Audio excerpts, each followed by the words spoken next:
When it comes to film trilogies, one of the most talked about ones is the Dark Knight trilogy, Christopher Nolan's more grounded and gritty take on Batman. Gone are the days of bad ice puns and ridiculous gadgets. Bat credit card anyone? And now replaced with aggression, corruption and fear. Batman Begins got the ball rolling and was a great introduction to this new take. The Dark Knight, one of the best superhero movies of all time. Seriously, after rewatching it recently, I'm struggling to find any faults with it. And The Dark Knight Rises?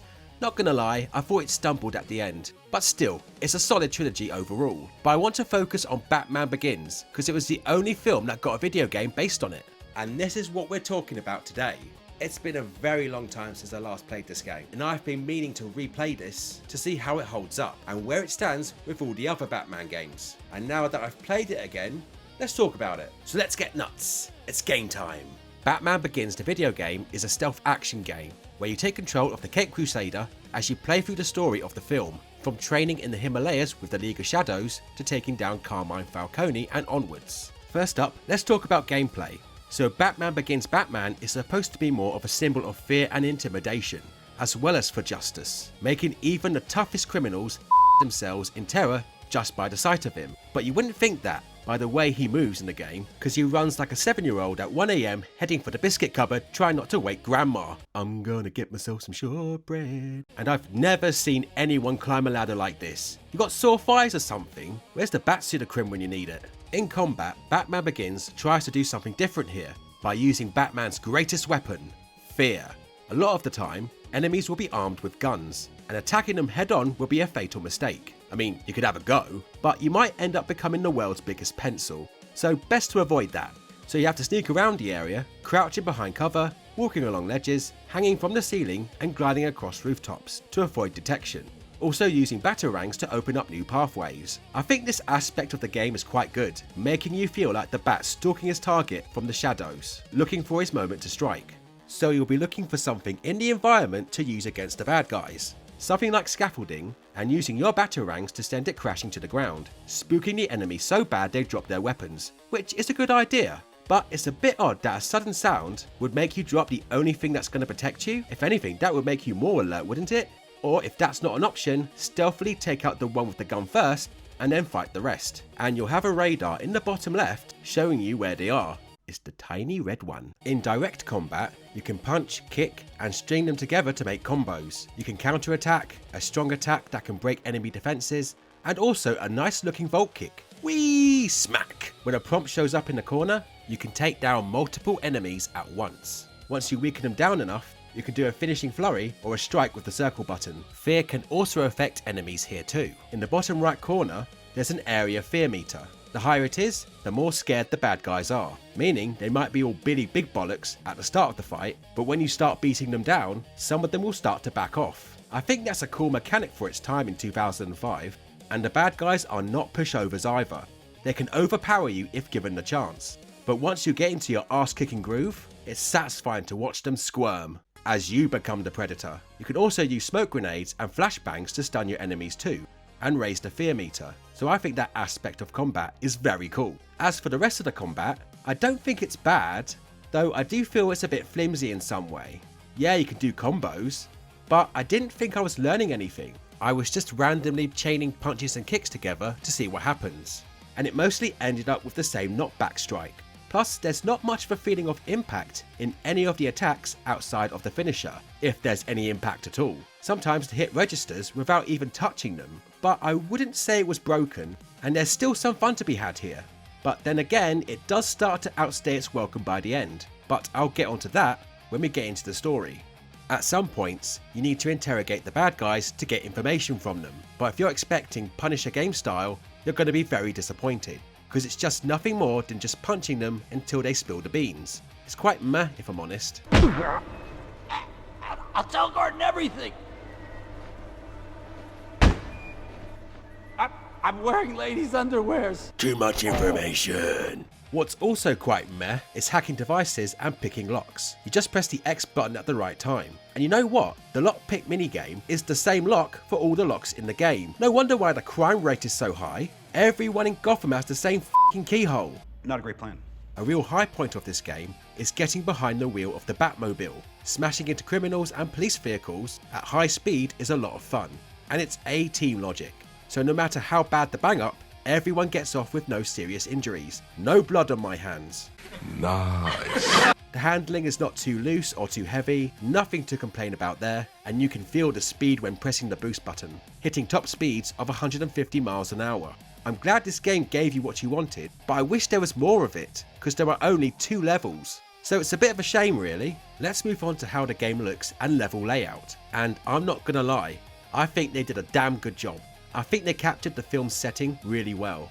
In a world of Batman Begins, Gotham City is a crime-ridden cesspool on the brink of calamity, and it's the same in the game. Decaying buildings in the Narrows after so much neglect, showing you how Gotham has just given up. Arkham Asylum is an uneasy place. Some parts look like a regular clean hospital, but it holds some dark secrets, with padded cells behind glass, equipment used to restrain inmates. It's just dark and dirty, where the worst of Gotham's underworld is left to rot.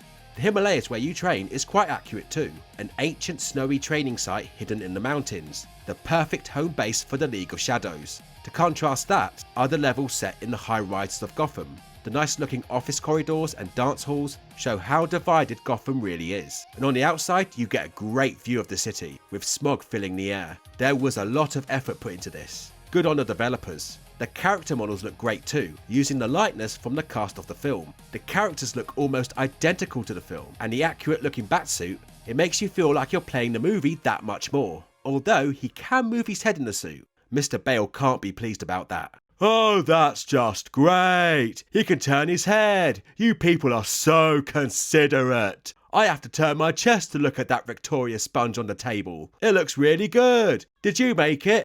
Oh, that's great. Good for you. And I also like the facial animations. They actually look like they're crapping their pants. It's brilliant. Like I said earlier, you'll be traversing the level by using your cape to glide across gaps, using your grappling gun, climbing up and along pipes on walls and ceilings, crawling through vents, and climbing ropes to reach your objective, avoiding falling and goons with guns. You also use your batarangs on the environment to make a path. For example, in the Narrows, you have to cut one of the support cables holding up a plane, and you have to climb to get the right angle to throw a batarang to drop the tail to make a ramp. That's part of what makes this game fun to play, figuring out the route you have to take. Good stuff. What's not good stuff is that sometimes there is some unnecessary padding that makes these levels drag on a bit. I know there are some corridors and stuff like that to break up the action a bit, but some of those go on for far too long, with you just going through doors to run through a hallway just to get to another door that leads to another room or hallway you have to run through, and some of these areas are just too big with nothing in them. The only collectibles are health pickups and grenades, and some of the areas don't even have them. I know it sounds like I'm nitpicking, but hopefully you'll understand more when I get into the story. The checkpoint system is well placed, but the caveat is that whenever you die in the game, whatever health you had left at the last checkpoint is what you'll have to continue with going forward, even if it's really low. At one point in my playthrough, I got to a checkpoint with health that only amounted to 1 hit point, and reached a point where I kept dying over and over again, with enemies always getting the first strike, no matter what I did. So I had no other option but to start the whole level again and try to reach that part of the level with more health. Now, I think the game should have given you some leeway here. It didn't have to be a full restore, but maybe just a full section just to give you a chance. Now you might be saying, oh, maybe you need to get better at the game, which is fair and I totally get it, but I'm coming at it from a younger player perspective. And yeah, you could say this is for older gamers. And yes, there are 3 difficulty settings to choose from, but this is a Batman game. Of course kids are gonna want to play it. Now time for the story. Now the game follows the events of the film, using clips from the film and Bruce Wayne giving narration, with Christian Bale reprising his role for the game. While we're here, nearly all the main cast, except for Gary Oldman, all provide their voiceover for the game. Michael Caine, Katie Holmes, Cillian Murphy, Liam Neeson, Tom Wilkinson, Ken Watanabe, Mark Boone Jr. and even Morgan Freeman. This is awesome, and they all do a great job for the most part, especially Murphy as Dr. Jonathan Crane, aka Scarecrow. You can tell this guy is having a blast. Batman. Fascinating. I'd kill for a look inside your head, but luckily I've got my patience to do that for me. The only downer on this front, and it saddens me to say this, is Michael Caine as Alfred. Now, I love Michael Caine, and I could listen to him all day, but I'm not gonna lie, he sounds like he's phoning it in. I found a security camera view of Falcone, Master Bruce. He's close. He is, sir, and closely guarded. I dare say something's given him cause for caution. I don't know what happened. Must have got out of the wrong side of the bed. But anyway, let's get into the story. We start in the Narrows, where Dr. Crane's cronies are about to torch the building. Batman's coming. What in the name of... He's real. Go after Crane through the burning building, fighting his goons and inmates of Arkham, only to get hit in the face with Crane's fear toxin.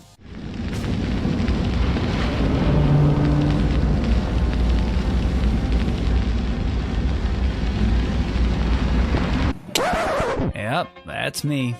You're probably wondering how I ended up in this situation. After jumping out a window, we jump back a year to the League of Shadows Monastery, where Henry Ducard will instruct you on basic controls and mechanics. You've already tempered your fists. I know you understand violence, but anger alone will not win your battles. We taught you everything we know, but you still end up climbing a ladder like a complete c***. You use fear against other League members and take them down, which is weird because most likely they were taught the same way you were, but still end up with stained underwear. You sure you're fully qualified for this, Henry? You stupid, stupid bastard! The League's leader, Ra's al Ghul, gives you one final test to serve justice and execute a murderer. No. I'm no executioner. You must have the will to act, or you are not fit to lead these men into Gotham. Gotham? As its favorite son, you are ideally placed to strike at the heart of criminality. That city has become a festering wound of suffering and injustice. It cannot be saved, and must be allowed to die. You can't believe in this. Wayne, what are you doing? What needs to be done? No, I won't kill this man, but everyone else. F yeah. I know it was the only way to stop the League from destroying Gotham. I get that. But you must feel a little icky. You take down Ra's al Ghul, save Henry, and fly back to Gotham, where you become Batman as you head to the docks to take down Carmine Falcone and his drug smuggling operations. For the next couple of levels, you'll be sneaking through office buildings, crawling through sewers, and beating up goons on cargo ships. I like that you can look through keyholes before opening a door. And sometimes you get a holy shit moment when the bad guys start coming towards you. Oh crap, what do I do? What do I do? Well, maybe not shit yourself for a start, sir. The thing is, like I said earlier, feeling like you've been in the same location when nothing happens. And I feel this time could have been spent elsewhere. I'll explain what I mean by that in a bit. Also, just before you nab Falcone, Tom Wilkinson lets his British accent slip a bit on how he pronounces the word arse, or ass, as you Yanks say. What are the rest of you standing around for? Get your guns out of your holsters and your heads out of your rosters. My ass. What in the name of... Get me down from here! What are you staring at, you slack-jawed morons? Lower this damn thing! Ah! What? What the hell are you? I'm Bruce Wayne. Bollocks, sorry, I'm new to this.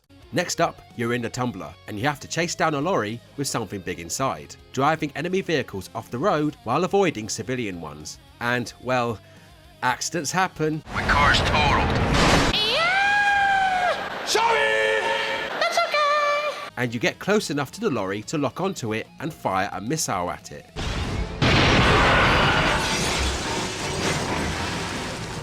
Gravel. You rescued a truckload of kitty litter, thank heavens. Oh, for fuck's sake. Next, we head to the black market to hunt down Detective Flask. Starting from the car park, we have to interrogate a goon to get a password to enter the building. Inside there are tripwires and floor traps, so we need to hack the cameras to find out where they are. This was really cool, but this was the only level you could do this. So that's a bit of a shame, but I did like traversing this level because this was the level where you could get a great view of Gotham whilst climbing the exterior. We find Flask on the roof questioning Victor Zsasz, a cold-blooded killer who scars himself for every one of his victims. After taking down his lackeys, you finally get your hands on Flask. What's the chemical? I don't know. I swear to God, Swear to me. Fucking bollocks. We find out that half the drug shipment was an hallucinogenic that was sent to Dr. Crane in the Narrows. So we head there. Sometimes we overhear the bad guys talking about breathing in the drug they've been handling. And that ends up with some of them hallucinating that Batman is some kind of monster before you finish them off. And I really like they added that. And this is the level where we end up where we started. Tell them Batman's coming.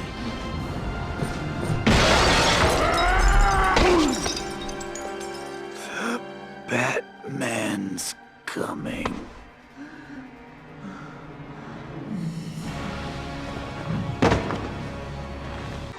After getting over the effects of the toxin, we head to Arkham Asylum to rescue your childhood friend, Rachel Dawes. Fun fact, this is the level where we meet Dr. Emma Thomas. Not only is she named after the producer of the Dark Knight trilogy, but she also provided the voice too. Not gonna lie, this is a really cool cameo right here.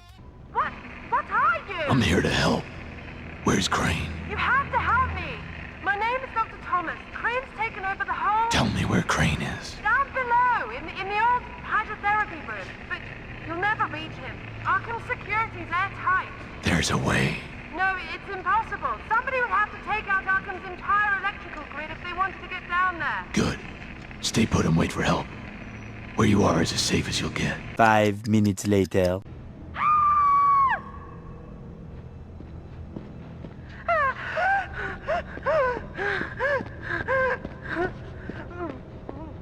Oh, bugger.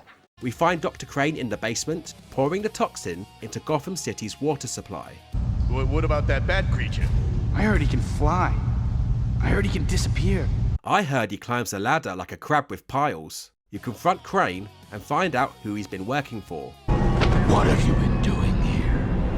Who are you working for? Ra's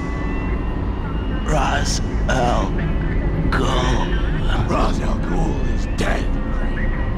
Who are you working for? Crane!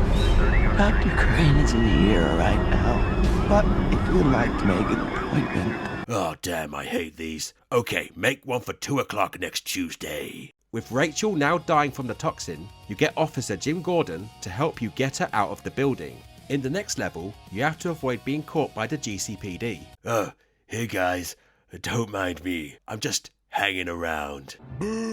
I really like this level. You have to get through the entire level without getting caught, and the officers will shoot on sight. And there was a good level of tension here.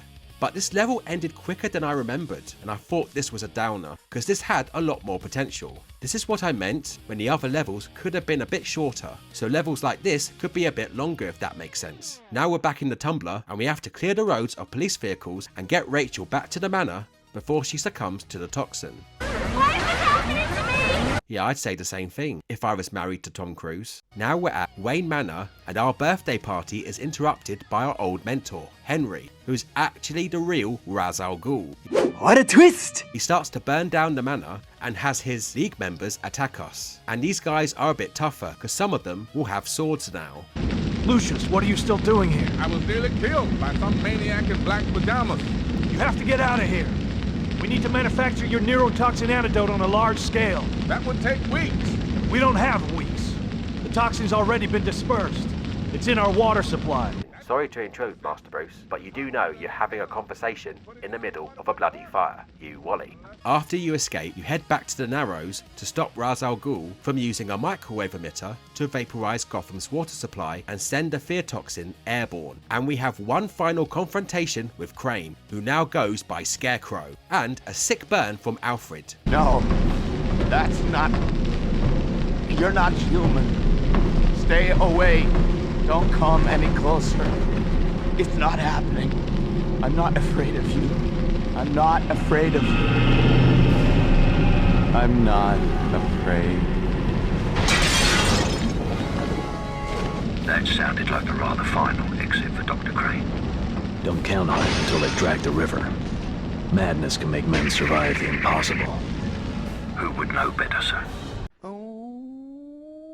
We have to work our way deeper into the Narrows, fighting the League and the loonies that broke out of Arkham. It's around this time the fight started to drag on a bit. The baddies have more health now, and you're stuck with the same button mashing combos and button prompts, so it just takes longer to beat them. But we're close to the end now, so I guess it's not so bad. We need to save Rachel from Zsasz before we can go after Ra's al Ghul.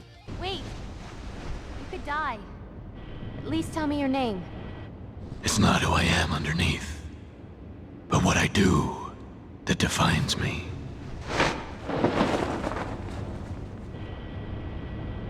Not so pale. We hitch a ride on the monorail, transporting the microwave emitter to the centre of Gotham. I do like this level, but I do find it funny that in the film it looks like it takes a couple of minutes to get to Wayne Tower, while in the game it just keeps going on and on. Did the driver take a detour through Rada or something? By all accounts, it doesn't make sense.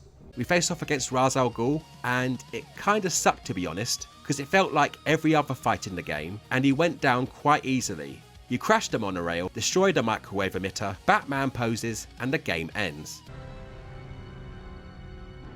You do know, Master Wayne, you're gonna have to pay for that. Fuck. All in all, I think the story is fine here. It hits the story beats well enough. Showing clips from the film helps you know where you are in the story, and the film cast does a great job making you feel part of the movie. It just felt that some of the levels outstayed their welcome, and one of the better levels didn't get long enough. And there should have been at least one more Batmobile level, because that really shaked things up. Because while the stealth gameplay was good, the combat got tiresome by the end. You do get a good amount of unlockables, including Batsuits from past eras, a time attack mode in the Tumblr, behind the scene videos on how the game was made, with interviews with the cast, game designers and film producers, which are definitely worth checking out, and the Gallery of Fear, where you can learn about the villains you've taken down in the game. In conclusion, Batman Begins, the video game, is a decent game. A lot of effort was put in here to get the best play the movie experience, if that makes sense. The game looks great, the stealth gameplay and level traversal is fine and dandy and fine, and having most of the voice cast involved is a nice touch. But even though the combat isn't bad, it's a bit weightless, and it starts to get tedious and worn out by the end. The Tumblr levels are great fun, there just wasn't enough of them in my opinion, and there are a bunch of pacing issues. I think a better player could get through this in 5 hours. But there was a lot of potential here, and it could have reached it with a sequel, but it never happened. There was a Dark Knight game in the works, but due to studio closures, the game was scrapped, which is unfortunate, but like I said before, what we get here is decent. So if you like Batman and stealth action games, this might be the game for you, and anywhere between 5 to 10 quid on eBay, it might be worth a shot, because above all else, you are Batman. And that was my review of Batman Begins, the video game. But what do you guys think? Have you played this game? What's your favourite Batman game? And what's your thoughts on the Dark Knight trilogy overall? Do you agree with me? Do you disagree with me? Comment down below and let me know, because I would really love to know. And that's about everything for today, my friends, and thank you so much for tuning in, and I hope you enjoyed this video. If you like what you saw, make sure you like, share and subscribe. Especially subscribe, I'm really close to 300, so if you could hit that subscribe button, I'd really appreciate it. Also hit that bell for notifications, hit that hype button, and follow me on Facebook, X and Instagram. I've been Titch, and I'll see you guys in the next one. Take care.